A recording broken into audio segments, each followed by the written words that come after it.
Nama saya Yuda Febri Fernando. Saya adalah peserta pelatihan dasar CPNS Puslatbang KD Odelan Samarinda. Saya akan menyampaikan laporan mengenai materi nasionalisme. Yang pertama adalah review materi.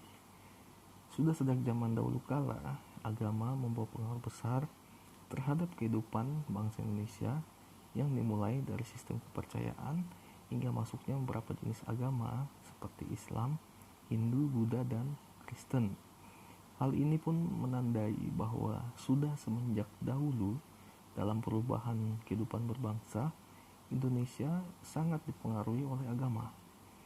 Pun dalam perumusan dasar negara, yakni Pancasila, dimasukkan juga nilai-nilai ketuhanan yang menjadi landasan utama dalam penyelenggaraan sebuah negara.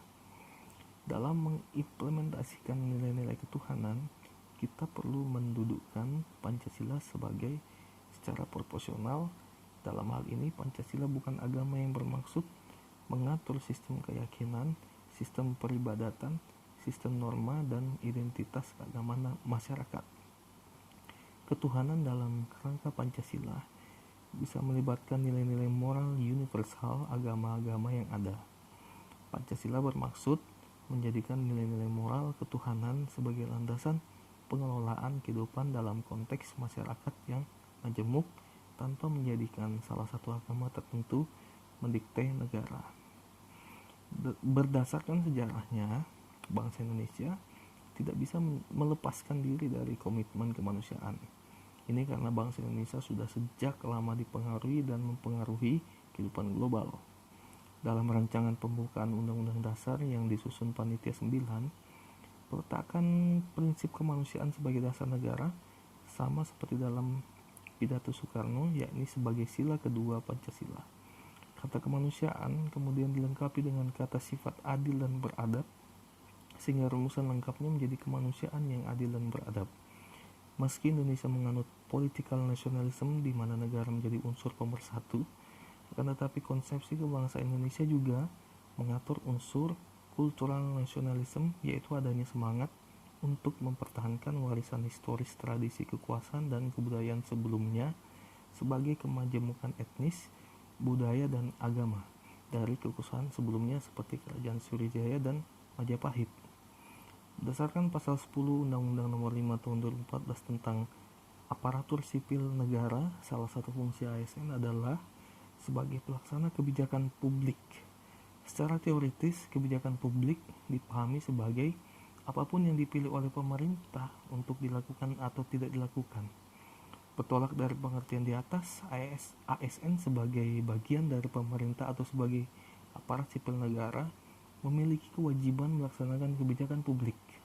Dengan kata lain, ASN adalah aparat pelaksana atau eksekutor yang melaksanakan segala peraturan perundang-undangan yang menjadi landasan kebijakan publik di berbagai bidang dan sektor pemerintahan.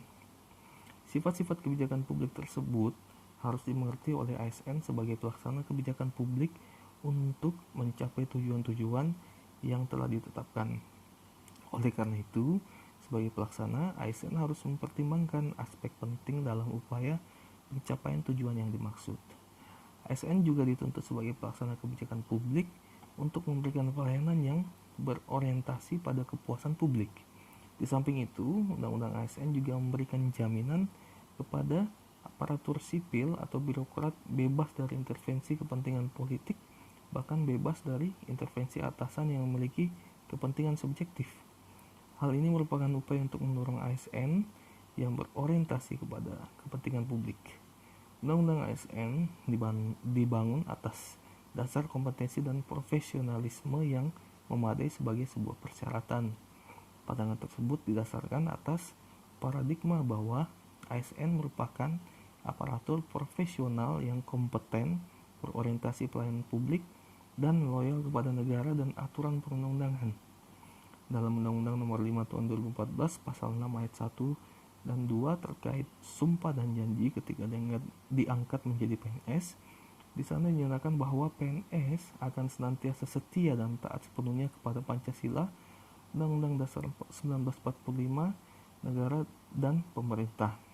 PNS juga senantiasa menjunjung tinggi martabat PNS serta senantiasa mengutamakan kepentingan negara daripada kepentingan diri sendiri, seseorang, dan golongan.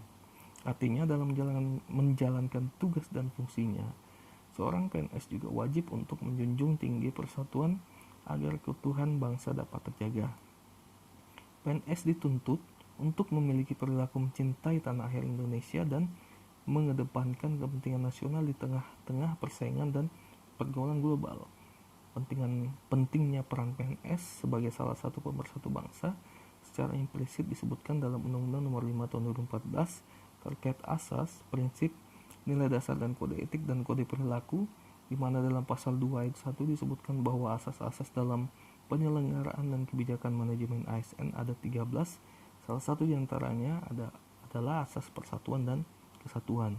Hal ini berarti seorang PNS atau ASN dalam menjalankan tugas-tugasnya senantiasa mengutamakan dan mementingkan persatuan dan kesatuan bangsa. Kepentingan kelompok, individu, golongan harus disingkirkan demi kepentingan yang lebih besar, yaitu kepentingan bangsa dan negara di atas segalanya. PNS dalam menjalankan tugas dan fungsinya harus berpegang pada prinsip adil dan netral. Netral dalam artian tidak memihak pada salah satu kelompok atau golongan yang ada. Sedangkan adil berarti PNS dalam menjalankan tugasnya tidak boleh berlaku diskriminatif dan harus objektif, jujur, dan transparan. Dengan bersikap netral dan adil dalam melaksanakan tugasnya, PNS akan mampu menciptakan kondisi yang aman, damai, dan tentram di lingkungan kerjanya dan di masyarakatnya. Kemudian yang kedua adalah manfaat atau makna dari pelatihan. Manfaat dari materi nasionalisme yaitu agar setiap pegawai atau setiap ASN wajib memiliki sifat atau jiwa nasionalisme Pancasila yang kuat dalam menjalankan fungsi dan tugasnya. Jiwa nasionalisme Pancasila ini harus menjadi dasar dan mengilhami setiap gerak langkah dan semangat bekerja untuk bangsa dan negara. Untuk itu setiap PNS sebagai bagian dari ASN harus senantiasa taat menjalankan nilai-nilai Pancasila dan mengaktualisasikannya dengan semangat nasionalisme yang kuat, menjalankan tugasnya sebagai pelaksana kebijakan publik, pelayanan publik, dan perekat dan pemersatu bangsa. Lalu selanjutnya adalah rencana aksi. Nilai-nilai yang dapat saya terapkan atau yang akan saya terapkan pada mahasiswa nantinya adalah penerapan jiwa nasionalisme Pancasila melalui proses perkuliahan, organisasi kemahasiswaan, dan dalam bersosialisasi dengan lingkungan kampus. Demikian yang dapat saya sampaikan. Sekian dan terima kasih.